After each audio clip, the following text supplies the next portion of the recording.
Hello, very very good morning to all of you. इस session में हम discuss करेंगे क्लर्क मेंस के लिए सूटेबल एक ट्रेन्स पर बेस्ड क्वेश्चन, है ना।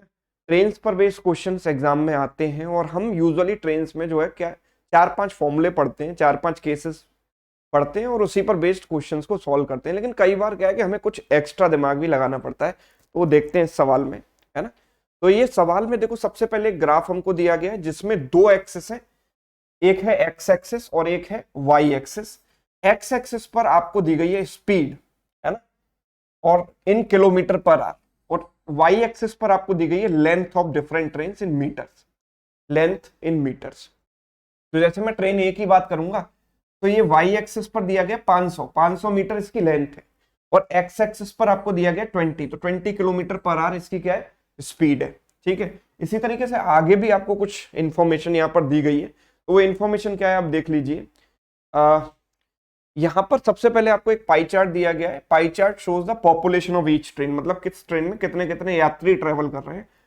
तो A B C D are 5 train, total जो पॉपुलेशन है वो 56,000 है, और इसमें इतने इतने लोग ट्रेवल कर रहे हैं, है ना। परसेंटेज वाइज आपको डिस्ट्रीब्यूशन दिया गया है, और इस टेबल में आपको A B C D E train में मेल फीमेल चिल्ड्रन का रेशियो दिया गया है, राइट।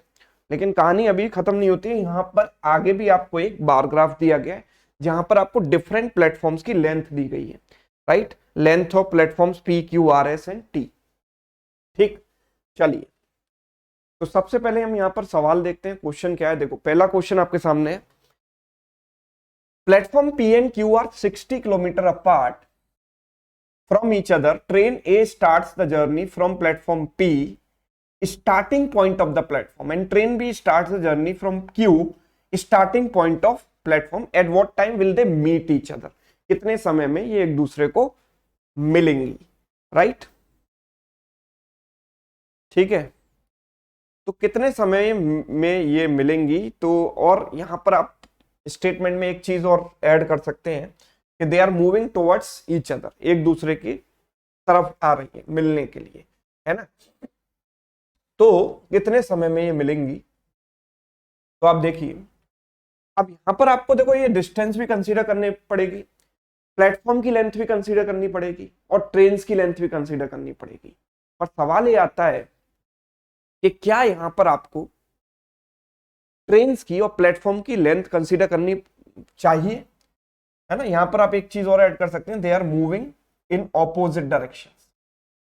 ठीक है, they are moving in opposite direction. ठीक है, क्या सवाल ये आता है कि क्या आपको उनकी लेंथ कंसीडर करनी चाहिए, क्या आपको इतना टाइम वेस्ट करना चाहिए उस कैलकुलेशन में, है ना। तो देखो, ये जो 60 किलोमीटर है उसके सामने ये प्लेटफॉर्म की लेंथ और ट्रेन की लेंथ वो कुछ मीटर की लेंथ है, वो नेग्लिजिबल है। यस और नो। जब मैं ये कहता हूं कि भाई ये ट्रेन इस ट्रेन को कितनी देर में क्रॉस करेगी, तो मैं कहता हूं कि भाई L1 प्लस L2 कर दो, डिवाइड बाई रिलेटिव स्पीड कर दो, है ना। वहां पर क्या होता है कि केवल मुझे इन दोनों को क्रॉस करने का समय निकालना है, वो कुछ सेकंड में आता है, राइट। लेकिन यहां पर इनके बीच की जो दूरी है वो खुद 60 किलोमीटर है, और उसके सामने ये जो नेग्लिजिबल लेंथ है, प्लेटफॉर्म की लेंथ या ट्रेन की लेंथ, वो मैटर नहीं करती, उससे आपके आंसर पर ज्यादा इंपैक्ट नहीं आने वाला है।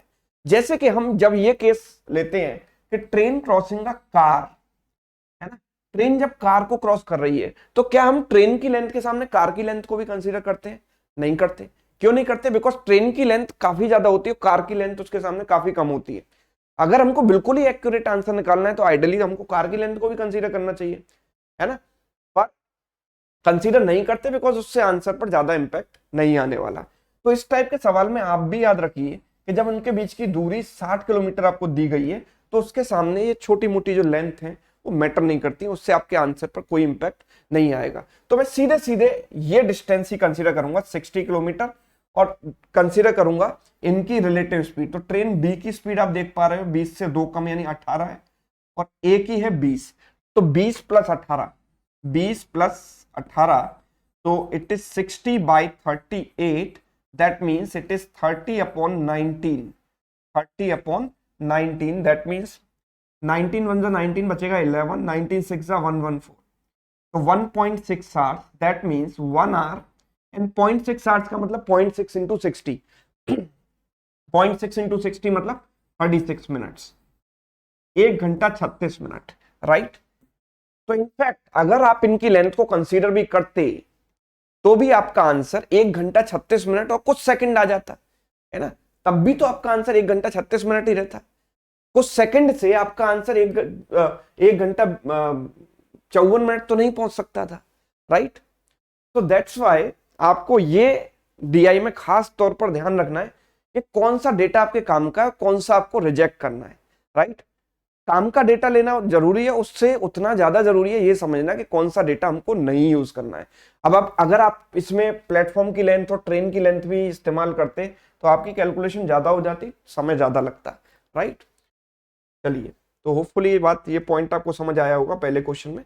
अब सेकंड क्वेश्चन देखते हैं। देखो सेकंड क्वेश्चन बड़ा प्यारा सा सवाल है। क्वेश्चन कहता है कि number of females in all the train, सारी ट्रेन को मिलाकर जितने ही फीमेल है वो कितने, एक्स, ठीक है। Number of children in all the train is Y, जितने भी चिल्ड्रन है वो टोटल है Y. And number of males in all the train is Z, तो number of mails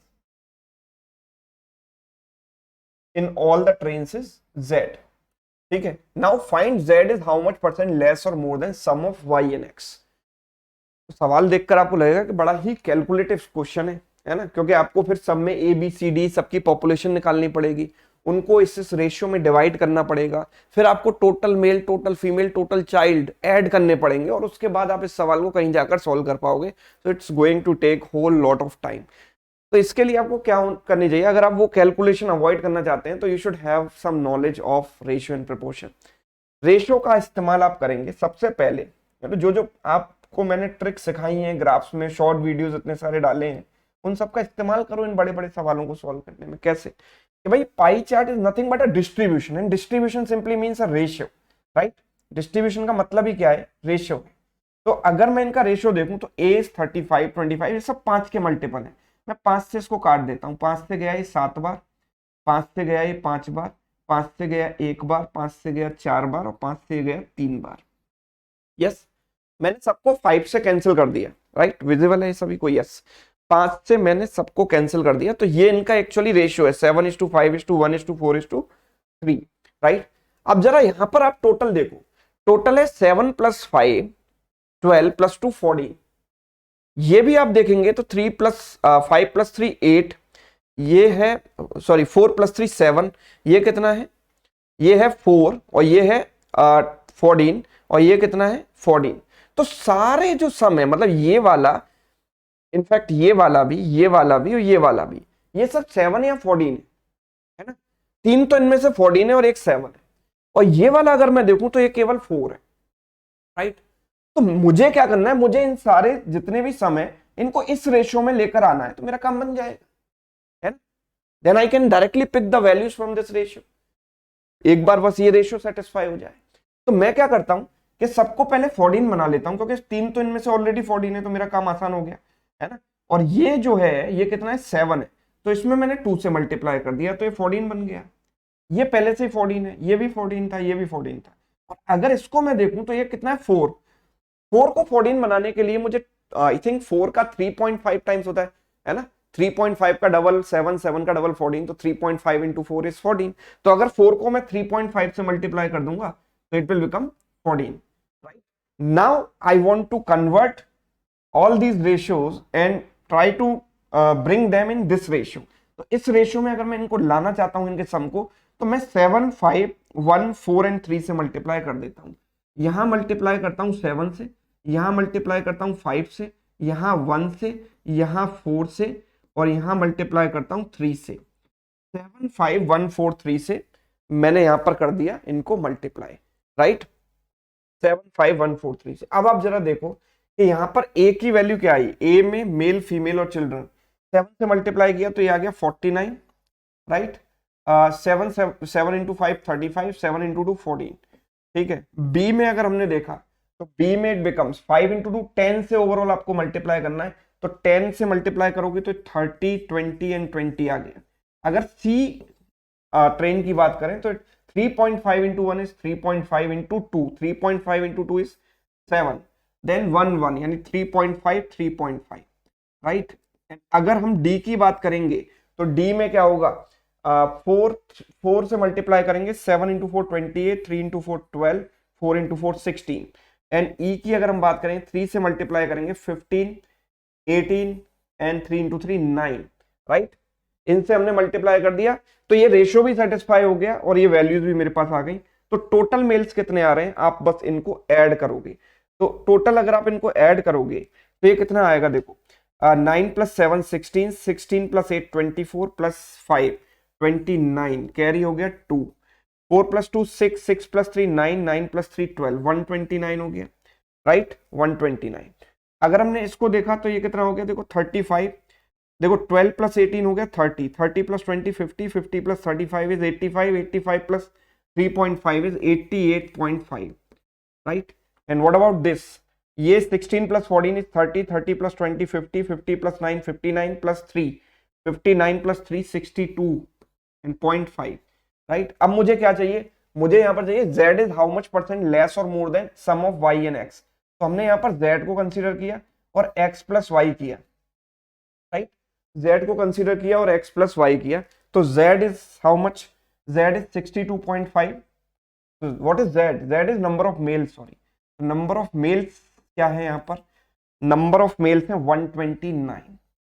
and x plus y क्या है, x plus y female and children, तो female and children अगर आप इन दोनों को ऐड करते हो तो कितना आता है, 88 प्लस 62 मिलकर कितना होता है, 88 और 62 मिलकर होता है 150, राइट। 150 प्लस 0.5 इज 1, तो 151, राइट 151।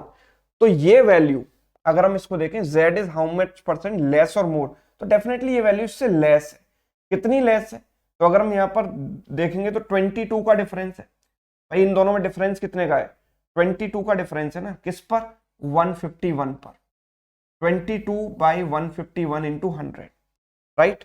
और ये अगर हम लगभग देखेंगे तो भाई देखो इसका 10% है 15, इसका 10% कितना है 15, राइट। ये 22 मुझे देखना है ना कि इसका कितना परसेंट है, तो 10% है 15.1, यानी कि 15 भी बोल सकते हैं। और ये इससे कितना ज्यादा है, 7 ज्यादा है, 7 ज्यादा है। तो 15 प्लस 7, अगर 10 देखो, अगर 15 है 10% तो 7.5 होगा 5%। 15 का आधा हो क्या होता है 7.5, 7.5 इसका हाफ है, मतलब 5% होगा। तो 10 प्लस 5% अगर मैं करता तो 15 प्लस 7.5 होता है, यानी 22.5% हो जाता 15%, राइट। लेकिन ये उतना तो नहीं है, 15 से थोड़ा सा कम है, 15 से कम है, that means this option eliminated. I think 14.5% is correct. Yes, बताइए, बात समझ में आ रही सभी को, 14.5% करेक्ट आंसर होना चाहिए। देख लो सभी लोग एक बार, 14.56% लेस, राइट। तो अप्रोक्सीमेशन से हमने ये वैल्यू निकाल दी, राइट। तो कैलकुलेशन अगर हम देखो रेशियो प्रोपोर्शन के कॉन्सेप्ट क्लियर है तो इस टाइप के क्वेश्चन में हम टाइम बचा सकते हैं। चलिए अगला सवाल है, find the ratio of time taken by train C and D to cross two platforms R and S, 12 kilometre distance between the two platforms R and S without any stoppage. तो again there is a simple thing which you have to consider here कि जो distance 12 किलोमीटर is quite high, ये जो distance है काफी है ना। और जब मैं ट्रेन सी और ट्रेन डी की बात कर रहा हूं तो उनकी जो लेंथ होंगी वो कुछ मीटर्स में होंगी, और डिस्टेंस है 12 किलोमीटर, उसके सामने वो डिस्टेंस तो नेग्लिजिबल है, राइट। तो हमें क्या यहाँ पर ट्रेन की लेंथ कंसीडर करनी पड़ेगी या प्लेटफॉर्म की लेंथ कंसीडर करनी चाहिए, नहीं, है ना। हमें 12 किलोमीटर ही काफी है, यहाँ पर जो 12 किलोमीटर है वही अपने आप में काफी है। तो 12 किलोमीटर अपॉन हमें टाइम निकालना है ना, तो टाइम टेकन बाय ट्रेन सी कितना होगा, तो ट्रेन सी की स्पीड आप देखो, दिस इज ट्रेन सी की जो स्पीड है वो कितनी है 25 26 और ये है 27 27, ट्रेन सी की स्पीड है 27। एंड ट्रेन डी की अगर बात करें तो डिस्टेंस है 12 kilometre 12 kilometre upon Tren de की जो स्पीड है दैट इज 30, है ना। बस आपको इतना ही करना है भाई। 12 किलोमीटर का मतलब होता है 12,000 मीटर, और 12,000 मीटर में आप किसी प्लेटफॉर्म की लेंथ आप ऐड भी कर दोगे, है ना, तो भी उससे कोई फर्क नहीं पड़ने वाला, कुल मिलाकर 1 किलोमीटर भी नहीं बनेगी आई थिंक, है ना। तो इसीलिए हमको केवल इतना ही करना है, इससे हम इसको कैंसिल कर देते हैं, राइट। तो इसको अगर इधर ले गए तो 30:27 हो जाएगा, which is nothing but 10:9, right. 10:9, it is 10:9, clear. अगर आप प्लेटफॉर्म को भी कंसीडर करते आर एंड एस, तो दोनों में सेम चीजें ऐड होती, आर और एस की लेंथ इसमें भी ऐड होती, इसमें भी ऐड होती, राइट। तो फिर भी ये दोनों सेम रहते, तब भी कैंसिल हो जाते। और इनफैक्ट अगर आप ट्रेन की भी इसमें ऐड कर देते तो ट्रेन जो है, ट्रेन कौन सी है, सी एंड डी, है ना। ट्रेन सी और ट्रेन डी, ट्रेन सी और ट्रेन डी की लेंथ में देखो, ये 600 मीटर है, ये 300 मीटर है, तो 12,000 के सामने 600 मीटर और 12,000 के सामने 300 मीटर, है ना। 12,000 के सामने 600 मीटर, 12,000 के सामने 300 मीटर, बहुत छोटी वैल्यूज है। तो इनफैक्ट दे मस्ट बी, मतलब वेरी क्लोज वैल्यूज, तो इनको हम कैंसिल कर सकते हैं। तो ये वैल्यू जो है आएगी 10:9, ऑप्शन सी, 10:9 बोलेंगे इसको, ठीक है ना। चलिए नेक्स्ट अगर हम क्वेश्चन देखें, तो train D starts is journey from platform S at 7 AM। After 2 hours train E starts journey from platform T, which is 40 kilometer far from S. Then train E crosses train D in how much time? कब cross करेंगी, मतलब घड़ी में कितने बज रहे होंगे। And here you add one thing, they are moving in same direction. They are moving in same direction. Opposite में क्यों नहीं हो सकता वो भी मैं बता देता हूं। देखो आप मुझे एक बात बताओ कि ट्रेन डी 7 AM पर चली है, जब ये 2 घंटे चल चुकी होगी, देखो इनके बीच की जो दूरी है, ट्रेन डी और ट्रेन ई के बीच की जो दूरी है, ट्रेन डी है ये और ये है ट्रेन ई, राइट। इनके बीच की जो डिस्टेंस है वो 40 किलोमीटर है, सिर्फ 40 किलोमीटर, राइट। 40 किलोमीटर है ये डिस्टेंस, राइट। 40 किलोमीटर अगर ये डिस्टेंस है, तो ट्रेन डी 2 घंटे ऑलरेडी चल चुकी है जब ट्रेन ई ने स्टार्ट किया है। तो ट्रेन डी 2 घंटे में कितना चल देगी, तो ट्रेन डी की जो स्पीड है वो 30 है, आप यहां पर देख पा रहे हो, ट्रेन डी की स्पीड 30 है। अब अगर ये सपोज करो कि ऑपोजिट में चल रही होती, तो ये 30 इंटू 2, 2 घंटे में 60 किलोमीटर चल चुकी होती, राइट। 2 घंटे में 60 किलोमीटर चल चुकी होगी, तब तक इसने स्टार्ट भी नहीं किया था, तब तक इसने स्टार्ट भी नहीं किया था, है ना। तो वो case, that case is not feasible, ये तो आगे निकल जाएगी ना, फिर ये इधर चलेगी, फिर तो कभी मिल ही नहीं पाएंगे। So that's why I mentioned here same direction. अगर सेम डायरेक्शन में जा रही है, तो जब ये स्टार्ट करेगी तब तक ये 40 + 20 60 किलोमीटर चल चुकी है। 30 × 2 60 किलोमीटर, मतलब इससे 20 किलोमीटर आगे निकल चुकी है। यस, कितना आगे निकल चुकी है, 20 किलोमीटर। ये ई है और ये क्या है, train D, right. Now train E जो है उसकी स्पीड कितनी है, अगर आप यहां पर देखें तो 41 42, ठीक है। ट्रेन ई है ये और इसकी स्पीड है 42, राइट। तो ये 42 की स्पीड से चलेगी और ये चल रही है 30 की स्पीड से, राइट। तो कितना समय में बाद इसको मिलेगी, 20/42 - 30। What is 42 - 30? माइनस क्यों कर रहे हैं, सेम डायरेक्शन में मूव कर रहे हैं। 12, दैट मीन्स इट इज 4 से गया 5 टाइम्स, 4 से गया 3 टाइम्स, यानी कि 1/2/3 आवर्स।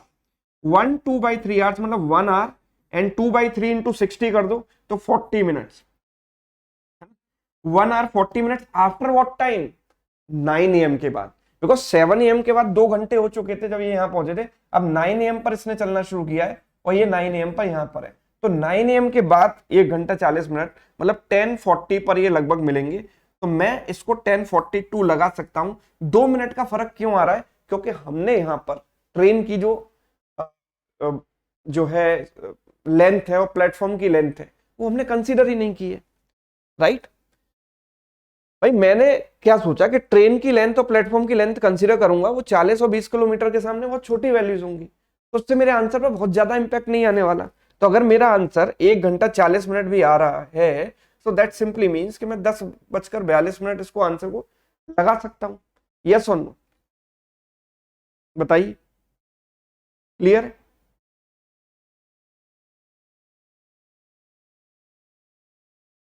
राइट, चलिए। तो इस तरीके से आपको चीजों का इस्तेमाल यूज यहां पर करना है। देखो यहां पर अगला सवाल है if trains A B C D E interchange their passengers with each other, like A interchange with E, A ने ई से इंटरचेंज किया, सी ने डी से इंटरचेंज किया, बी ने फिर ए से इंटरचेंज किया, मतलब ए और ई ने इंटरचेंज कर लिया था, फिर उसके बाद बी ने ए से इंटरचेंज किया, है ना। दिस परसेंटेज, ये जो परसेंटेज है, परसेंटेज ऑफ पैसेंजर जो पाई चार्ट में दिया गया है ना, and C interchanges with D, तो सी इंटरचेंजेस विद डी, है ना, तो ये 2 बार दे दिया गया स्टेटमेंट, तो इसको एक बार हटा लीजिए। Now E interchanges with B, E interchanges with B, but the male female children ratio remain same, मतलब ये रेशियो हमें सेम ही रखना है।